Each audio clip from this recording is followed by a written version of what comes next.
रामराम मंडळी. तर आज होतं आमच्याकडे स्वच्छता अभियान आमच्या कॉलेजमध्ये राबवलं होतं. खरं तर आठवडाभर चालू होतं हे सगळं, पण आज रॅली होती. मग रॅलीमध्ये सगळे सिनियर ज्युनियर शिक्षक, सगळे विद्यार्थी, त्यांचे ड्रेस कोड वगैरे ठरले होते आणि त्याचबरोबर आम्ही पथनाट्यही ऑर्गनाईज केले होते. हे बघा, आमच्या काही ज्युनियरच्या मुलं मुली सगळे असे व्यवस्थित असे छान चाललेले आहेत.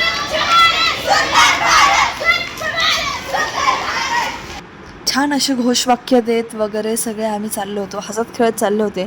कारण मुलंही तेवढे इंटरेस्टेड होते आणि त्यांनाही ते दाखवून द्यायचं आहे की आपला परिसर पण किती स्वच्छ राहिला पाहिजे. नाही तसंच संत गाडगेबाबा, महात्मा गांधी यांनीही असेच सगळे मेसेज दिलेले होते की आपलं आरोग्य आणि आपला परिसर किती स्वच्छ राहिला पाहिजे.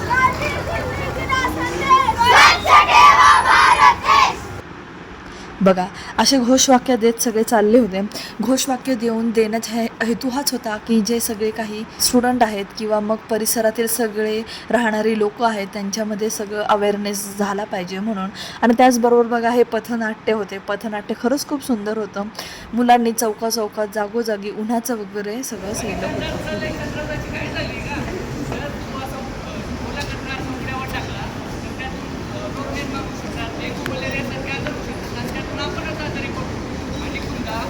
सॅनिटरी वेस्ट असा उघड्यावर न टाकता पुणे महानगरपालिकेने सेपरेट विभाग करून दिलेला आहे. ते सॅनिटरी वेस्ट समजलं का तुम्हाला?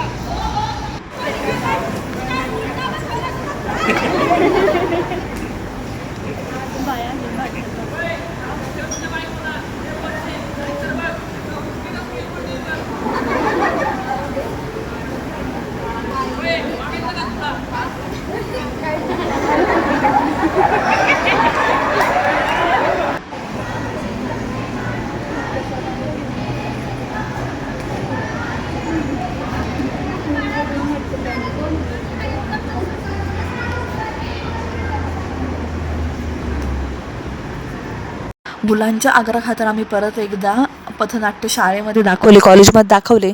त्यानंतर vice principal, registrar ma'am, Ajit Gavhane भाऊ ह्या सगळ्यांच्या हस्ते आम्ही बक्षीस वितरण केलं आणि साहेब विक्रांतदादा यांच्यासोबत फोटो काढले. राम राम.